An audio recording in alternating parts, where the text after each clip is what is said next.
Well, I'm glad to see so many of you here for what to most lay people is a very arcane topic about cell fusion and the broader concept of excluded methods and what belongs in organic and what doesn't. I think everybody in the organic community agrees that genetic engineering does not belong in organic agriculture. And yet, determining what exactly is genetic engineering in an era of very rapidly developing technology advances, and then enforcing what excluded methods don't belong in organic agriculture presents a wide range of problems that are not easily graspable, as easy as the concept of no GMOs. So we're going to talk today about cell fusion, but there are a number of other vague terms in the definition of genetic engineering or excluded methods that are in the organic rules that we're also grappling with. And those of you who follow the National Organic Program or the NOSB will see future efforts to further define excluded methods and some of the other vague terms besides cell fusion, such as encapsulation and transduction, and I don't have the whole list in front of me, but there's a list of probably 20 different terms and methods that may or may not be genetic engineering, and we're trying to wade through them. So the definition that we have now for excluded methods was adopted in the late 1990s at a time when not nearly as much was known about GE, and I see one of the culprits in the room of the first definition, Michael's lie. But it just wasn't at all clear, and the techniques for genetic engineering were much more limited than they are today. Therefore, we are trying to get some clarity on some of these terms. And I should mention that while plant breeding is a key use for an area of confusion for these, we also have run into these big problems to do with vaccines for livestock, some of which are genetically engineered and some not, and it's very hard to tell. And the new horizons of GMO sterilized insects that are about to be released in our environment.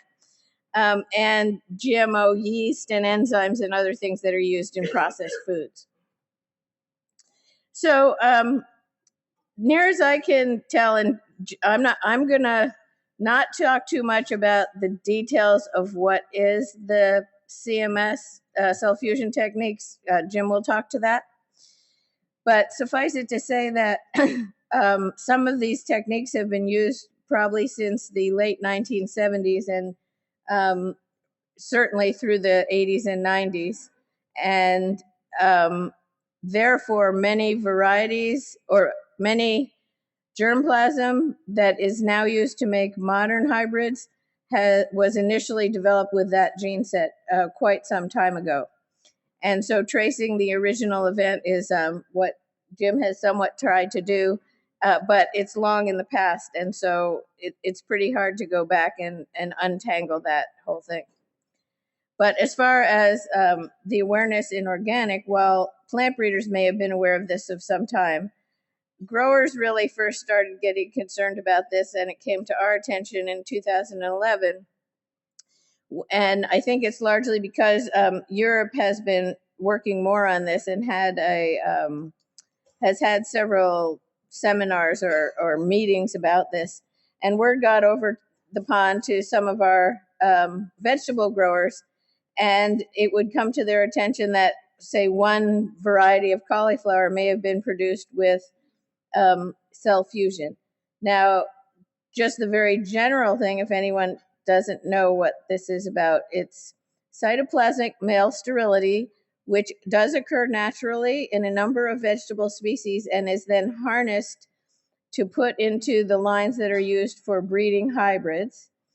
But in brassicas in particular, and also I believe in chicory, it does not, they have not, I don't want to say it doesn't occur in nature, but they have not found it yet if it does occur. And so they took a gene from a radish and put it into a broccoli, which are the same plant family, and have created the cytoplasmic male sterility from that, which they use to create many broccoli and other brassica family hybrids.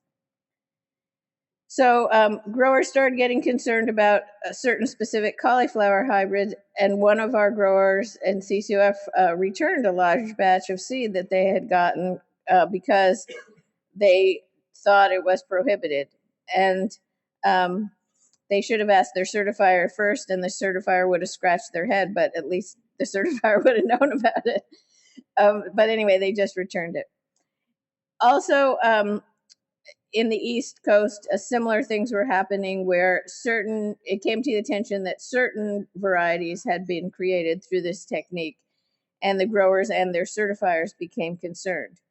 So they started asking seed companies for clarification. But in many cases, the seed companies didn't even necessarily know whether their hybrids were being produced through this technique.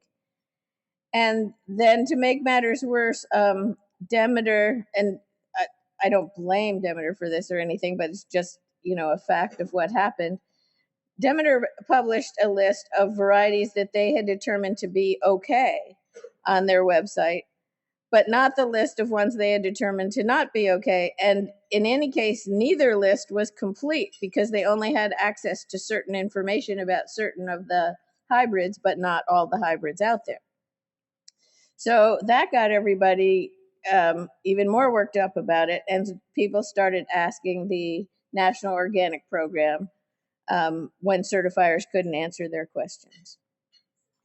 So in early 2012, one certifier took the step of notifying all their growers that certain hybrids were not allowed any longer. The only thing is they only picked out a few hybrids that had come to their attention, not all of the hybrids that were produced that way. They had done it once seeds were already planted in March, and the seeds were already in the ground in greenhouses for transplant sales, and growers had ordered their seed. So that was really not very good timing, and it became clear that, really a more systematic approach was needed. And so that's when the National Organic Program had to step in and say, you took this step prematurely, you have to retract that, and we'll study the problem. So the certifier did retract it. And then as things grind slowly in the government, it took almost a year for the NLP to issue a policy memorandum on the subject of cell fusion. But that came out in February 2013. And it was Policy Memo 13-1, if anyone wants to look it up.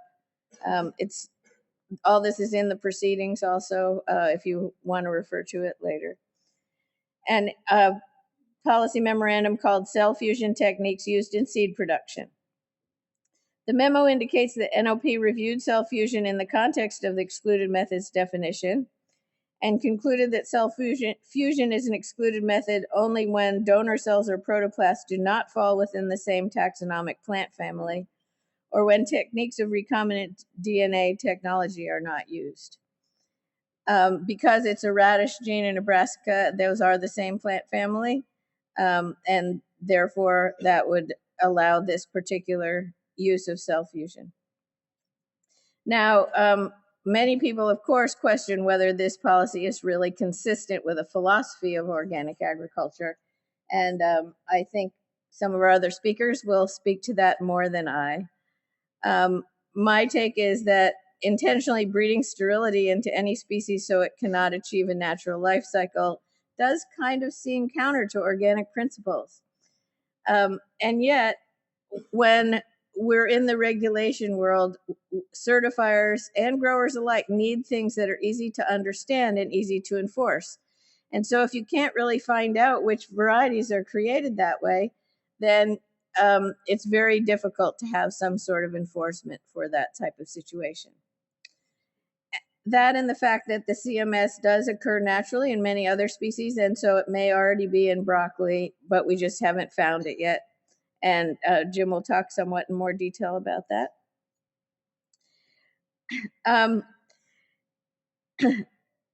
We suggest that growers who are aware of this issue and want to avoid such hybrids do ask their seed supplier because some of it is known, which hybrids are and which hybrid aren't. Or you could not grow hybrids, and so that the OP varieties can complete their natural life cycle and have not been subjected to this type of breeding effort. I do just want to acknowledge the very interesting statements made by Andrew Still from Adaptive Seeds, where he took this very complicated subject and wrote a really cogent piece about it in his seed catalog, with a suggestion that perhaps organic seeds, to be certified organic, seeds should have been produced without this technology. But then under the commercial availability section, growers could still use those hybrids that were, if they were not commercially available in the form they wanted to. So that's an interesting thought. As we work on this more, we'll take that into account. Anyway, thank you.